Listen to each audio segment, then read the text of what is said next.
우리 함께 합독하실까요? 합독하시겠습니다. 시작. 여호와께서 권능으로 내게 임재하시고 그의 영으로 나를 데리고 가서 골짜기 가운데 두셨는데 거기 뼈가 가득하더라. 나를 그 뼈 사하고 지나가게 하시기로 본즉 그 골짜기 지면에 뼈가 심이 많고 아주 말랐더라. 그가 내게 이르시되 인자야 이 뼈들이 능히 살 수 있겠느냐 하시기로 내가 대답하리 주 여호와여 주께서 아시나이다. 또 내게 이르시되 너는 이 모든 뼈에게 대하여 이르기를 너희 많은 뼈들아 여호와의 말씀을 들을지어다. 주 여호와께서 이 뼈들에게 이같이 말씀하시기를 내가 생기를 너희에게 들어가게 하리니 너희가 살아나리라. 너희 위에 힘줄을 두고 살을 입히고 가죽으로 덮고 너희 속에 생기를 넣으리니 너희가 살아나리라. 또 내가 여호와인 줄 너희가 알리라 하셨다라. 이에 내가 명령을 따라 태어나니 태어날 때 소리가 나고 움직이며 이 뼈 저 뼈가 들어맞아 뼈들이 서로 연결되더라. 내가 또 보니 그 뼈에 힘줄이 생기고 살이 오르며 그 위에 가죽이 덮이나 그 속에 생기는 없더라. 또 내게 이르시되 인자야 너는 생기를 향하여 태어나라. 생기에 태어나여 이르기를 주 여호와께서 이같이 말씀하시기를 생기야 사방에서부터 와서 이 죽음을 당한 자에게 붙어서 살아나게 하라 하셨다라.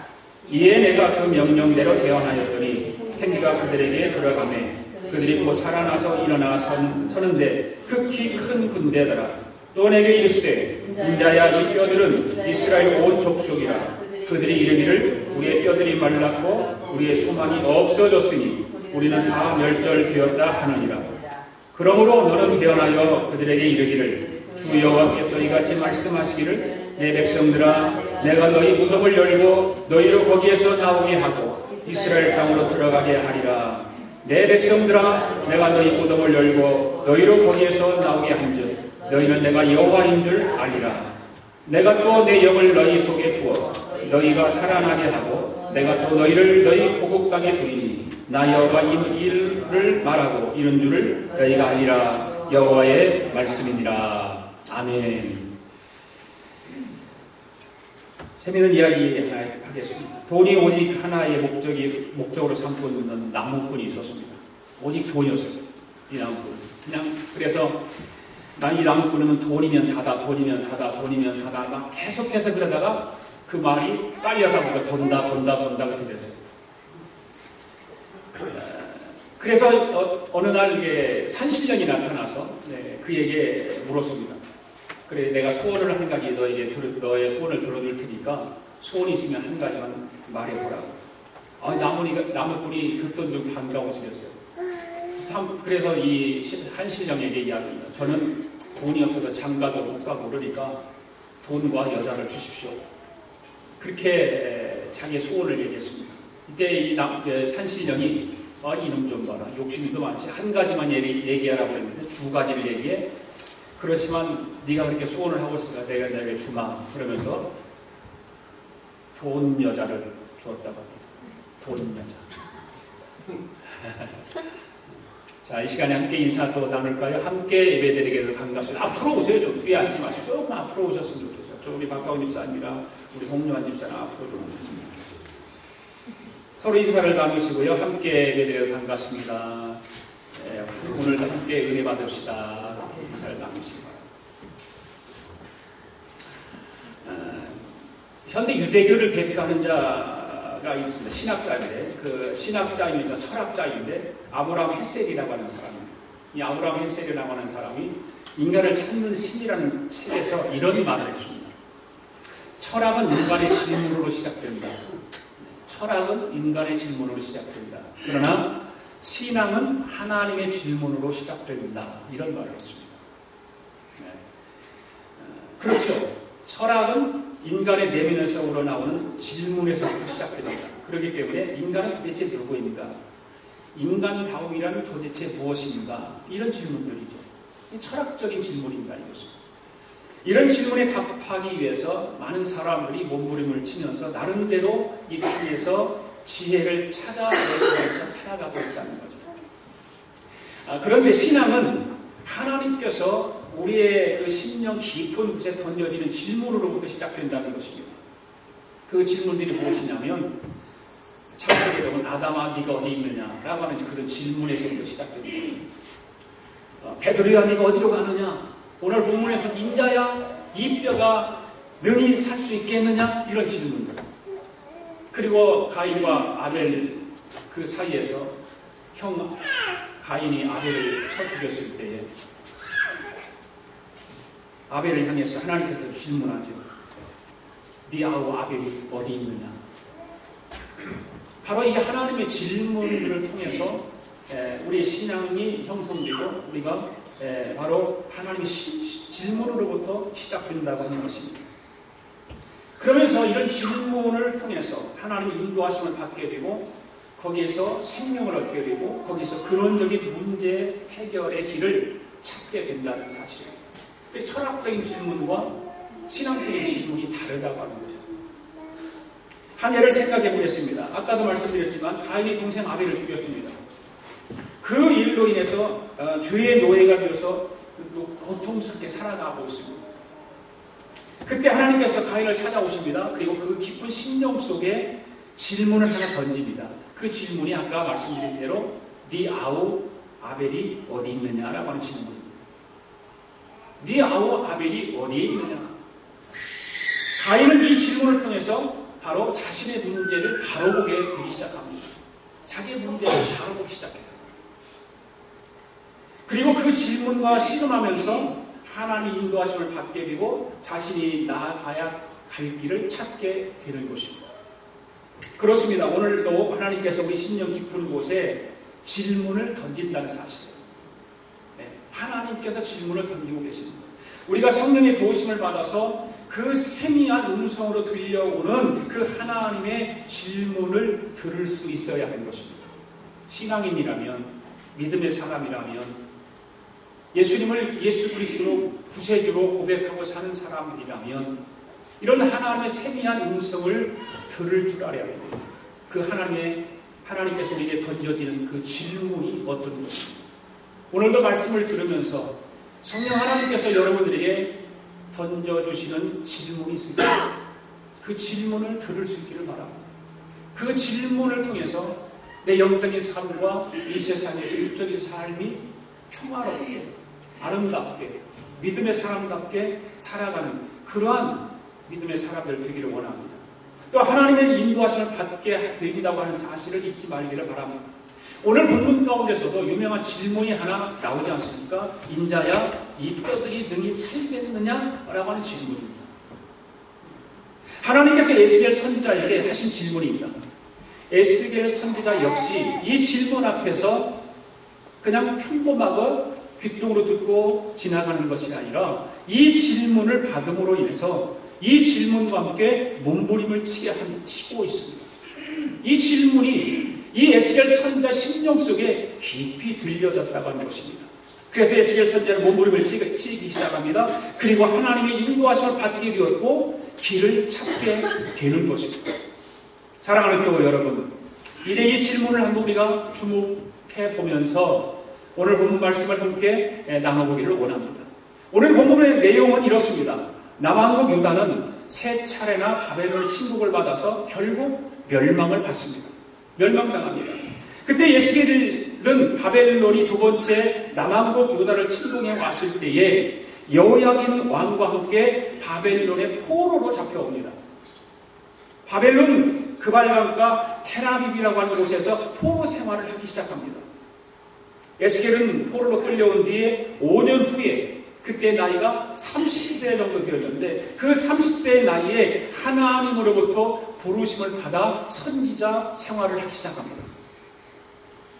그 후에 약 22년간 긴 세월을 포로 생활 속에서 나라를 잃어버리고 절망과 신음과 고통하고 있는 이스라엘 백성들에게 하나님의 말씀을 받아서 대언하기 시작합니다.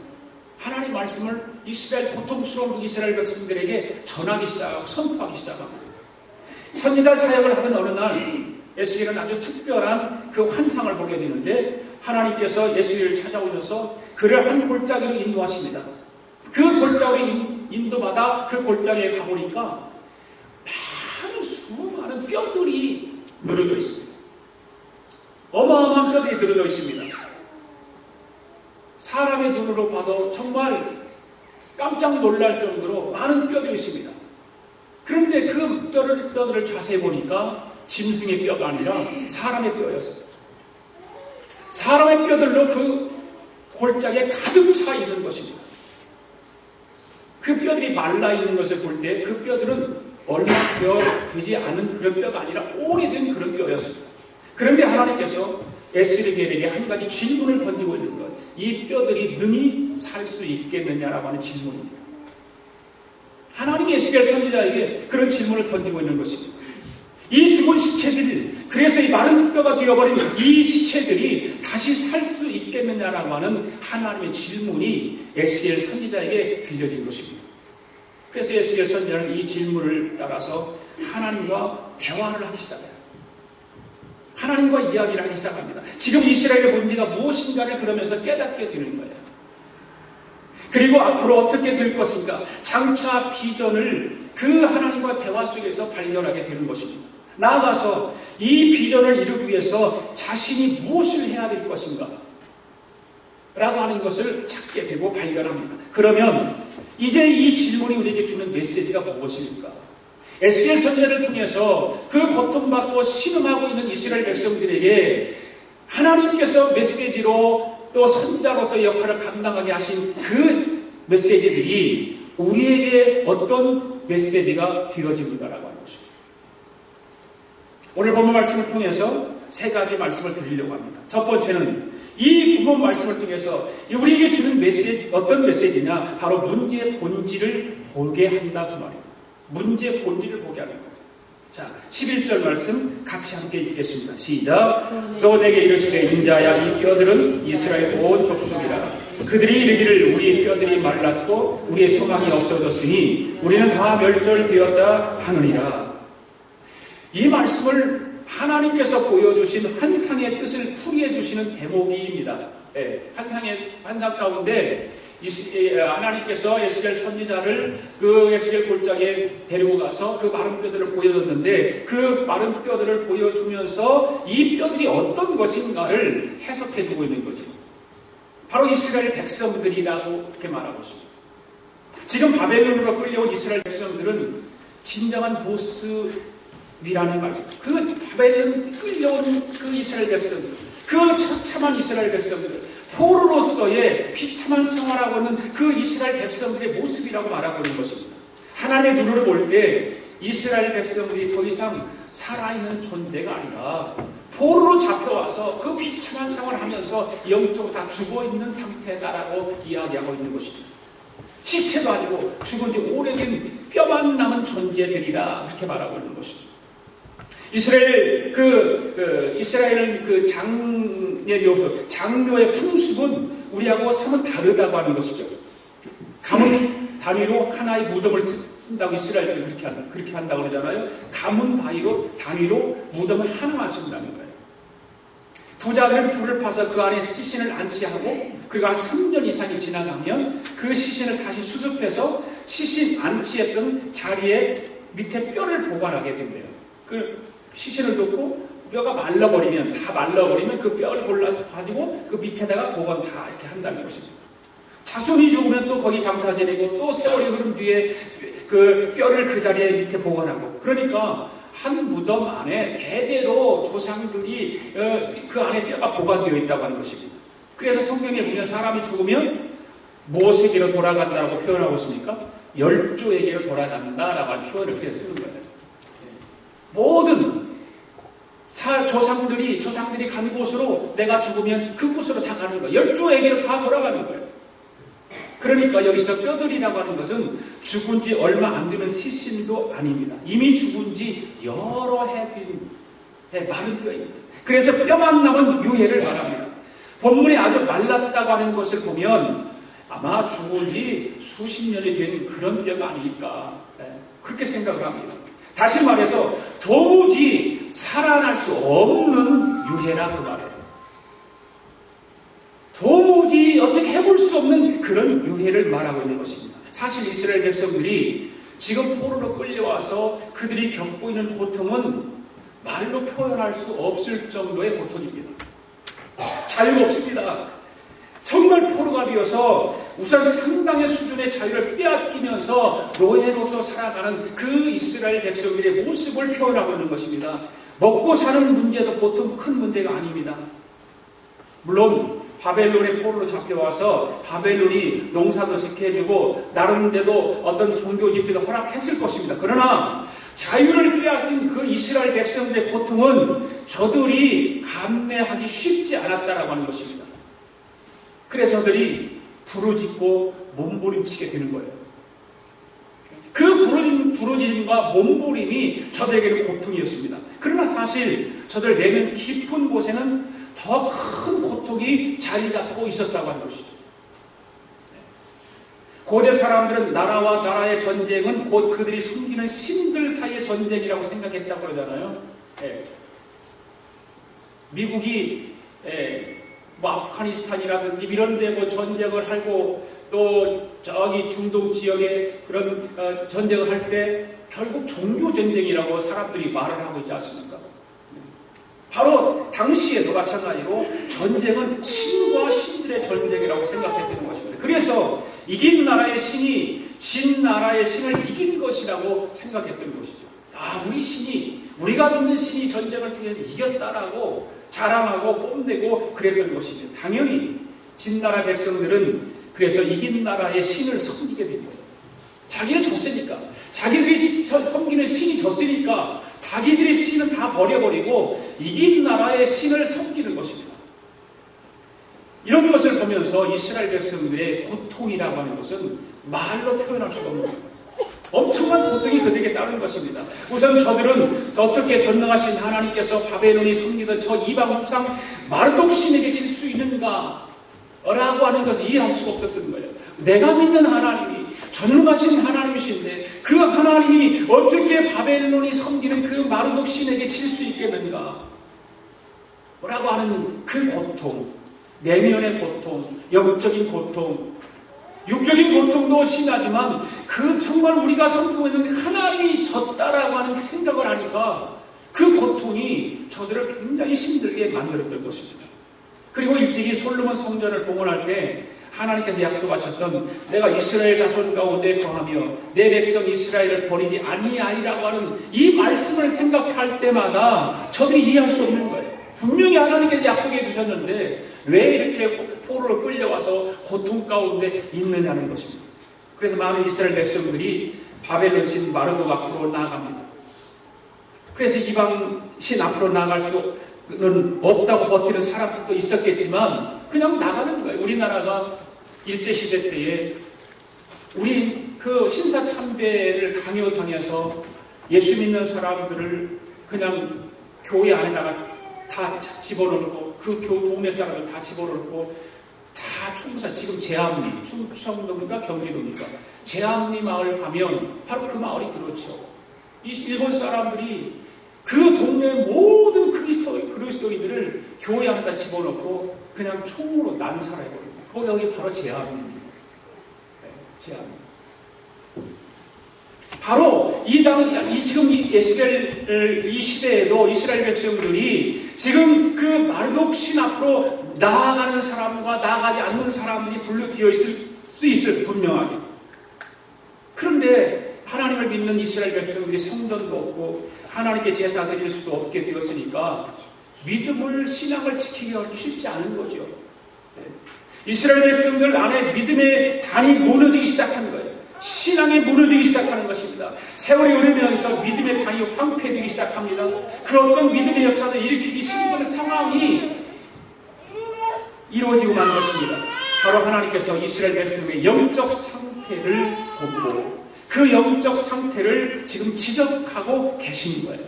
에스겔 골짜기의 마른 뼈들을 바라보면서 에스겔 선지자에게 바로 이스라엘 백성들이 지금 영적 상태가 마른 뼈와 같은 저런 죽어있는 상태다라고 말하고 있는 것입니다.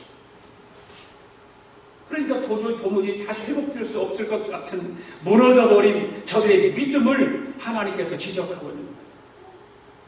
그렇습니다. 이스라엘의 문제의 본질은 바로 여기에 있는 것입니다. 정치적 문제도 아닙니다.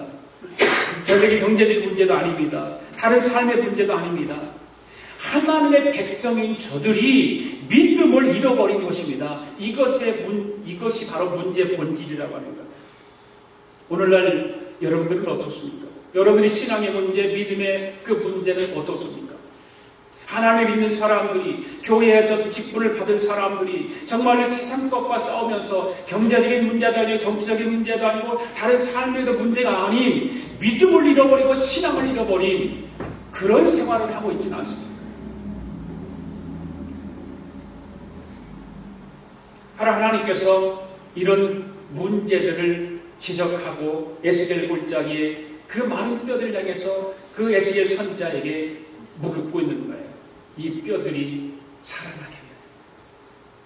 이 뼈들이 살아나게. 우리도 인생을 살아가면서 많은 문제들이 우리 앞에 있습니다. 고통도 있습니다. 이민자의 삶을 살아가는 것은 쉬운 것이 아닙니다. 그 고통 가운데 있을 때 하나님께서 우리에게 던져주는 질문들이 있을 거예요. 각자에게. 여러분에게는 어떤 질문들이 들려주고 있습니까? 그 문제의 본질을 우리는 찾아야 됩니다. 그 문제의 본질을 바로 알아야 되는 것입니다. 오늘 우리는 이 말씀을 통해서 우리 속 깊은 마음속의 영적 상태를 볼 수 있어야 하는 것입니다. 내 신앙의 영적인 상태는 어떤가? 내 심령 속의 믿음의 영적인 상태가 온전한가? 살펴봐야 됩니다. 이 뼈들이 등이 살 수 있겠느냐? 주님은 오늘도 저와 여러분에게 이 질문을 던져주고 있어요. 이 질문 속에서 우리는 우리의 문제의 본질이 무엇인지 바로 볼 수 있는 통찰력을 가질 수 있기를 주님의 이름으로 축복합니다. 두 번째로 이 뼈들이 등이 살겠느냐라고 하는 이 질문이 우리에게 주는 메시지는 무엇일까? 바로 비전을 보는 것입니다. 비전을 보는 거예요. 4절 5절을 함께 읽겠습니다. 시작. 또 내게 이르시되 너는 이 모든 뼈에게 대언하여 이르기를 너희 마른 뼈들아 여호와의 말씀을 들을지어다. 주 여호와께서 이 뼈들에게 이같이 말씀하시기를 내가 생기를 너에게 들어가게 하리니 너희가 살아나리라. 하나님께서 이번에는 에스겔에게 이 뼈들이 회복될 환상을 보여주십니다. 바로 이스라엘의 미래에 대한 비전을 보여주고 있습니다. 우선 이 회복을 하나님께서 하나님의 능력으로 이루실 것이라는 비전입니다. 이 본문 말씀을 자세히 보면 오늘 에스겔서 37장 1절부터 14절까지 읽으면서 여호와라고 하는 단어가 무려 11번이나 나옵니다. 11번 여호와라고 하는 단어가 1절과 2절 또 2번, 3절, 6절에 2번, 9절에 1번, 12절과 13절에 2번, 14절에 2번. 그리고 또 영이라고 하는 단어와 생기라는 말은 바로 성령을 뜻하는 히브리어 르하우라고 하는 그런 말인데 이것도 무려 10번이나 등장해요. 여호와라고 하는 말과 이 영과 생기라고 하는 이 성령을 뜻하는 이 말이 무려 10번이나 등장합니다. 그러니까 이스라엘 백성들이 전절 회복은 하나님께서 이루실 것이라고 하는 약속의 메시지인 거예요. 아무리 죽은 지 오래된 뼈들이라도 생명의 근원에 되시는 하나님께서 역사하시면 회복되고 다시 살아날 수 있다는 것을 보여주는 것입니다. 할렐루야. 사람의 눈으로는 감당할 수 없습니다. 사람의 눈으로 보면 그것이 살아나기는커녕 그것이 이제는 없어질 것이라고 생각할 것입니다. 그런데 하나님께서는 죽은 것도 살리시는 것. 그걸 우리에게 보여주고 있는 것입니다. 우리에게 불가능한 것이 하나님께는 불가능한 것이 아닙니다. 할렐루야. 우리는 불가능하지만 하나님은 불가능하지 않습니다. 우리는 포기할 수밖에 없는 것도 하나님 손에 붙잡히면 달라지는 것입니다. 길이 열리고 새로운 가능성이 생기는 것입니다. 아멘. 출애굽기 14장 13절에 보면 모세가 이렇게 말하고 있어요. 너는 두려워 말고 가만히 서서 여호와께서 오늘날 너희를 위하여 행하신 구원을 보라. 이 말씀을 하고 있어요. 이스라엘 백성들이 출애굽을 하는 그런 상황입니다. 앞에서 시퍼렇게 홍해 바닷물이 가로막고 있습니다. 뒤에는 애국 군대가 병거를 타고 밀물처럼 달려옵니다. 도무지 자기들로서는 어떻게 해볼 수 없는 절망적인 그런 상황에 이르렀습니다. 이때 모세가 소리를 지릅니다. 여호와께서 너희를 위하여 행하시는 구원을 보라는 거예요. 이스라엘 백성들을 향해서 여호와께서 너희를 향하여 행하시는 구원을 보라. 우리 힘으로는 도무지 할 수 없는 일이요. 네, 우리를 향하시는 그 여호와의 구원을 보게 되면, 믿음의 눈으로 바라보게 되면 하나님께서, 여호와께서 모든 것을 인도하시고 지키시고 축복하신다는 사실입니다. 바로 이것입니다. 우리의 비전의 핵심은 하나님입니다. 세상적인 것이 아닙니다. 내 손에 보이는 것, 내 손에 잡히는 것, 내 눈에 보이는 것, 그런 것들이 우리 비전이 아니라 우리의 비전은 하나님이십니다. 할렐루야. 아무리 그럴듯한 미래 비전이라 해도 거기에 하나님에 빠지면 신기루에 불과한 것입니다. 아무것도 아닙니다. 보이는 것 같아요. 신기루는 그렇잖아요. 보이는 것 같은데 실제적으로 거기에 가보면 그 신기루는 없는 거예요.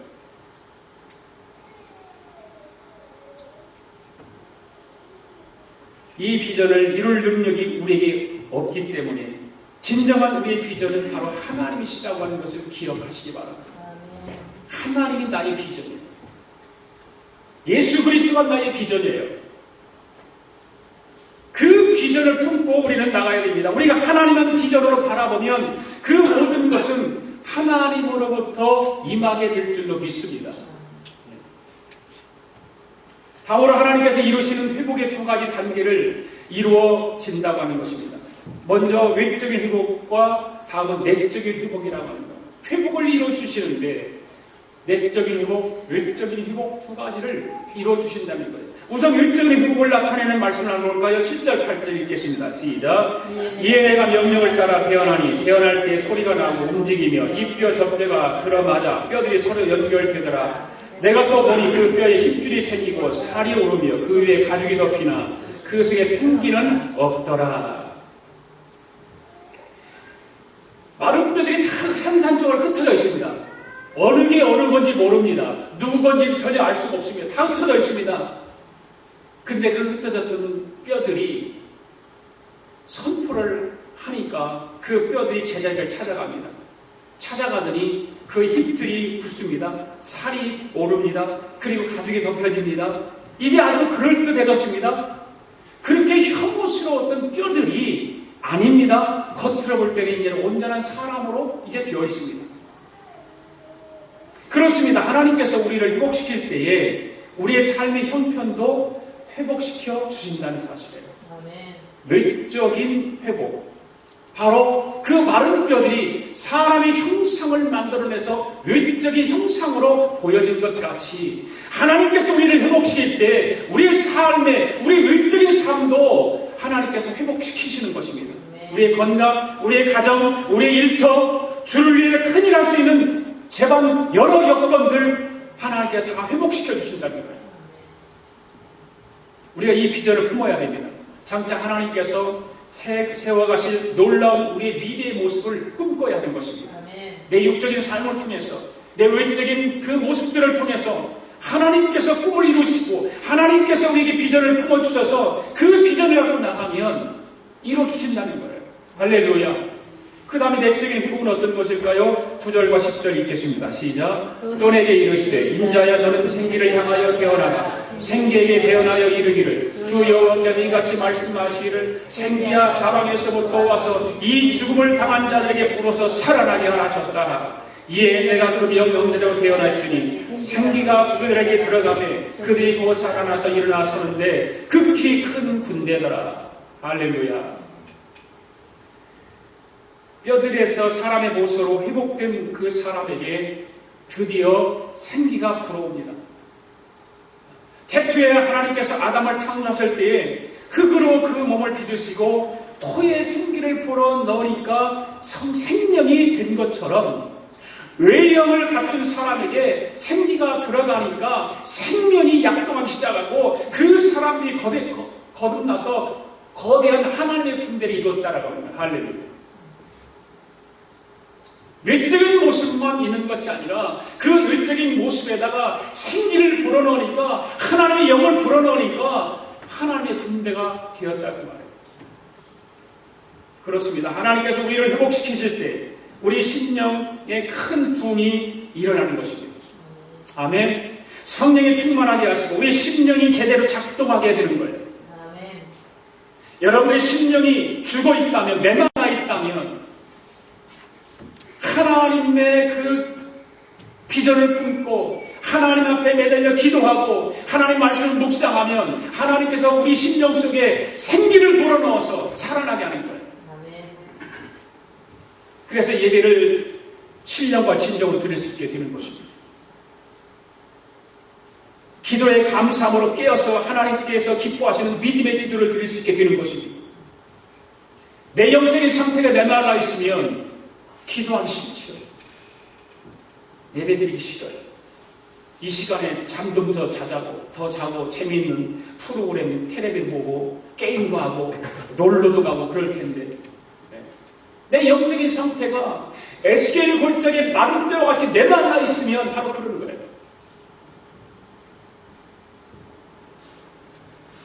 우리는 하나님의 말씀을 들을 수 있는 귀가 활짝 열려져야 합니다.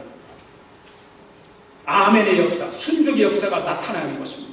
우리가 이 비전을 품어야 돼요. 장차 우리 심령에 부흥이 일어나는 비전을 품어야 됩니다.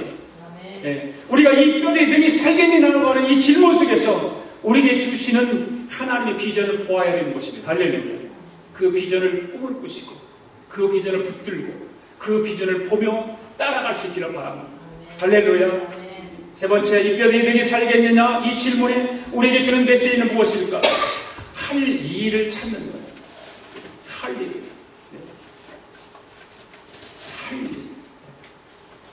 13절 보면 하나님께 강조하시는 말씀이 나옵니다. 시작. 내 백성들아, 내가 너희 무덤을 열고 너희로 거기에서 나오게 한즉 너희는 내가 여호와인 줄 알리라. 너희는 내가 여호와인 줄 알리라. 이 말씀 가운데서 하나님께 강조하시는 말씀이 바로 그 말씀입니다. 너희는 내가 여호와인 줄을 알리라. 비전이 그대로 이루어지는 날 하나님의 그 백성들에게 일어날 일을 말씀하고 있는 거예요. 바로 하나님께서 누구신지 제대로 알게 된다 그 말이에요. 그 비전을 품고 그 비전이 이루어지는 날 바로 하나님의 백성들은 하나님이 누구인지를 알게 된다고 말해요. 오늘도 예배를 통해서 저와 여러분들에게 하나님이 누구이신지를 알게 하시는 줄로 믿습니다. 사실 에스겔서의 요절이 바로 이 말씀이에요. 너희로 나를 여호와인 줄 알게 하려 함이니라. 에스겔서를 읽다 보면 이 말씀이 수도 없이 많이 나와요. 이 말씀이 에스겔 전체에 무려 30번 이상이 나와요. 그러니까 하나님께서 에스겔의 예언 사역을 통해서 이루시고자 하는 그 바람은 뭐냐면 이스라엘 백성들이 하나님으로 알 수 있게 되는 거예요. 철저하게 포로로 끌려가서 우상숭배에 빠져서 하나님을 섬기고 하나님을 찬양하고 하나님을 예배할 그들이 다 말라비틀어진 거예요. 죽어 있는 것입니다. 그 바벨론에 있는 그 신을 섬기고 그들을 따라가고 죽어 있는 상태로 있는 거예요. 그래서 하나님은 에스겔 선지자를 선택하셔서 그로 하여금 이스라엘 백성들에게 복음을 선포하게 하는 것입니다. 구원을 보게 하고 하나님의 비전을 품게 하고 할 일을 찾게 하고. 사람이요 나이가 들면 각종 질병으로 고통 겪게 되지 않습니까? 나이가 들면 그래요. 그런데 그 중에 가장 두려운 질병 가운데 하나가 뭘까요, 여러분? 질병 중에 가장 두려운 질병이 뭘까요? 제 아내가 심장병을 앓고 있지 않습니까? 그런데 가끔 그런 얘기를 해요. 병을 앓으려면 심장병을 앓는 게 차라리 낫겠다. 왜 그러냐면 심장병은 나라의 도움을 받을 수 있어요. 다른 병들은 나라의 도움을 전혀 받을 수가 없습니다. 치매가 와도 암이 걸려도 무슨 에이즈가 걸려도 어떤 병이 걸려도 나라의 도움을 받지 못하는데 심장병만은 나라의 도움을 받습니다. 그래서 우스갯소리로 그런 얘기를 하는데 질병 가운데 가장 두려운 질병은 치매예요. 치매를 안 걸려본 사람은 모르겠지만 치매를 걸려본 치매의 어떤 그런 것 중에 드라마도 보고 그러면 치매 걸린 사람 불쌍해요. 사실 왜 그럴까요? 정상적으로 활동하던 그 사람이 뇌의 어떤 각종 질환을 통해서 지적 능력을 상실하게 되는 거 아닙니까? 그러니까 치매가 시작되면 가장 먼저 나타나는 증세가 뭐냐면 기억력 감소예요. 기억력이 없어지는 거예요. 점점 모르는 거죠. 옛날 일들을 전혀 잃어버리는 것입니다. 그리고 나도 자기 이름도 잃어버리고 주변 사람들도 누구인지 기억하지도 못하고 자기 아내도 자기 남편도 자기 자식들도 몰라보는 거예요. 얼마나 불쌍해요. 치매 앓지 않기를 바랍니다. 치매에 걸리지 않기를 바랍니다. 운동 많이 하셔야 돼요. 치매에 걸리지 않게 운동 많이 하셔야 돼요. 그리고 언어 능력이 떨어지고 행동도 제대로 하지 못하게 돼요. 결국 인격 장애를 일으키고 성격도 달라지고 과거와 다른 사람 되어버리는 거예요. 그러니까 품위를 완전히 잃어버리는 것입니다. 치매는 무서운 거예요. 우리가 그런데 이런 육적인 치매도 우리가 정말 힘들은데 만약에 여러분들 영적으로 치매 걸렸다고 생각해 보세요. 그건 괜찮습니까? 영적인 치매. 내 육적은 건강하니까 영적은 보이지 않는 것이고 뭐 괜찮은데 그렇게 생각할 수 있죠. 영적인 상태를 깊이 생각 안 하고 내 신앙생활 속에서 영적인 그 믿음을 생각 안 하면 그렇게 볼 수 있어요. 내가 과연 지금 영적 치매에 걸려 있지는 않는가. 한 번쯤은 우리가 생각해보고 짚고 넘어가야 되는 거죠. 우리가 심령에 각종 문제가 생기면 영적 능력을 상실하게 되는 거 아닙니까? 이때 가장 먼저 나타난 증상 가운데 하나가 바로 뭐냐면 영적 기억력을 감소하는 거예요. 잃어버리는 거예요. 영적 상태를, 영적 생활을 잃어버리는 거예요. 그냥 무감각해지는 거예요. 감각이 없어요. 내 영혼이 어떻든지, 내 영적인 삶이 병들어 있을 건지, 아니면 마른뼈가 같이 다 죽어버렸든지, 아무 감각이 없이 그냥 살아가는 것입니다. 다시 말하면, 하나님을 알아보지 못한다, 그 말이에요. 하나님이 누구입니까? 예수 그리스도가 누구입니까? 그냥 모르고 살아가요. 그러면서 영적 언어 능력이 떨어지고 또 기도와 찬양을 제대로 하지 못하고 그리고 영적인 어떤 내가 섬기고 봉사하고 헌신해야 될 그런 일들을 못하는 거예요. 바로 영적 치매잖아요. 그렇습니다. 우리가 영적 치매에 걸리면 안 됩니다. 무엇보다도 하나님을 하나님으로 알아보지 못하면 안 됩니다.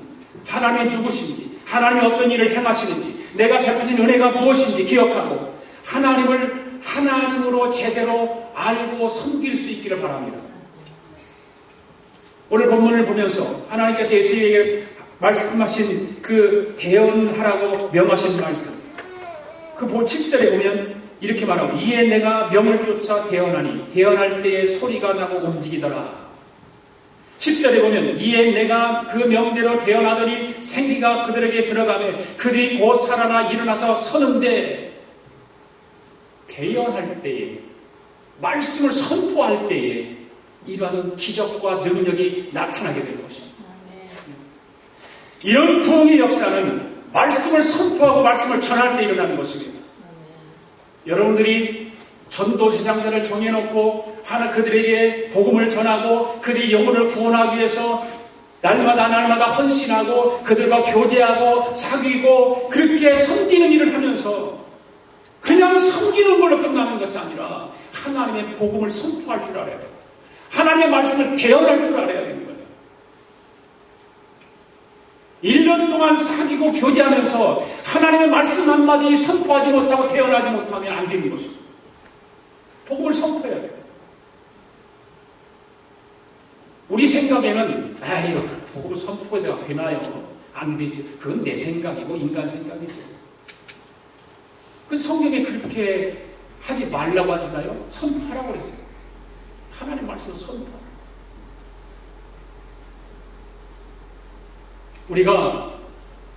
우리 교회가 부흥하기를 원한다면 여러분 말씀을 선포하십시오.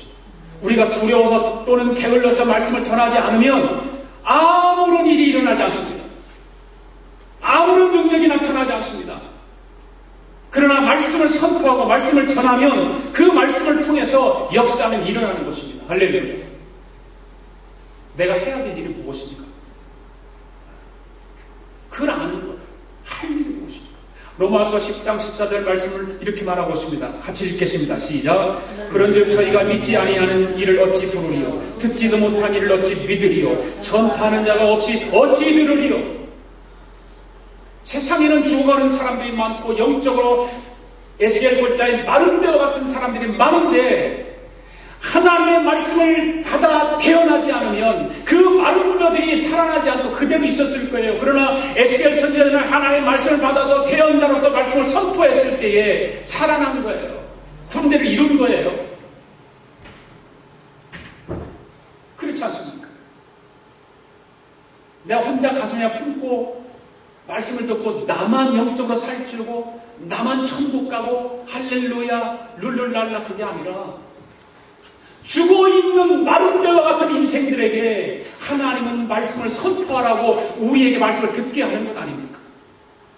그 말씀을 들으면 나가서 그 마른 뼈들을 향해서 죽어가는 영혼들을 향해서 말씀을 대언하고 선포해야 됩니다.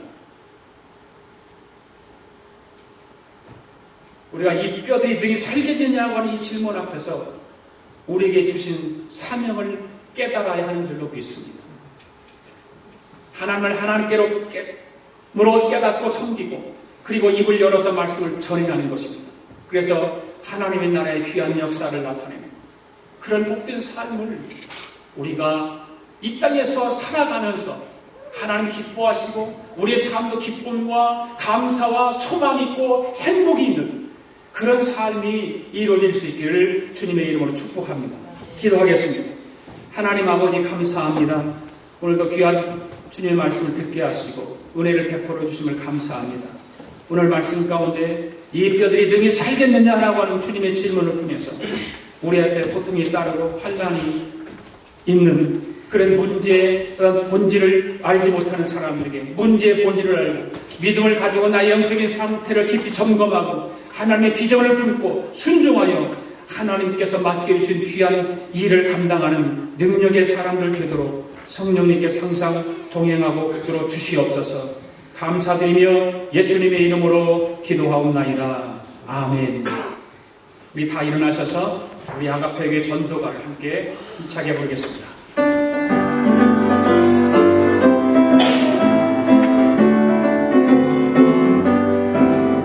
내가 내일 기쁘게 정력 전도 나가면 주의 팔이 나를 안보하리요. 내가 주의 큰 복을 받는 참된 비결은 주의 복음 전도하니라. 성령이 계시네. 아가페교회 함께 계시네. 정력 전도하면서 밤낮 기뻐하는 것 예수 성령 함께 하니라.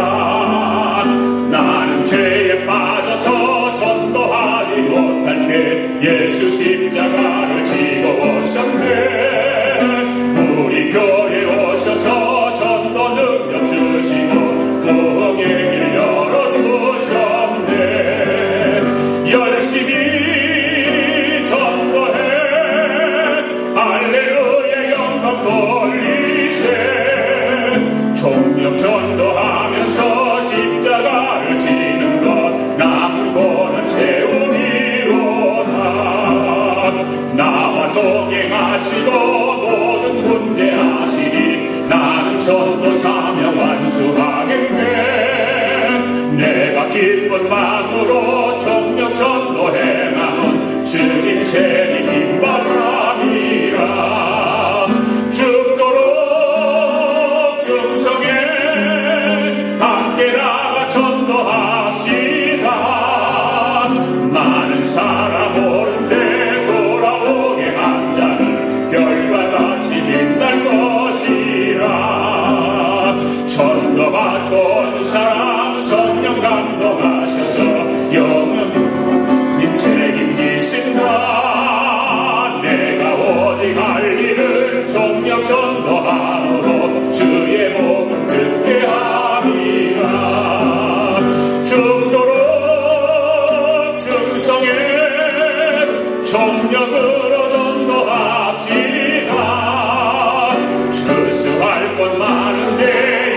시작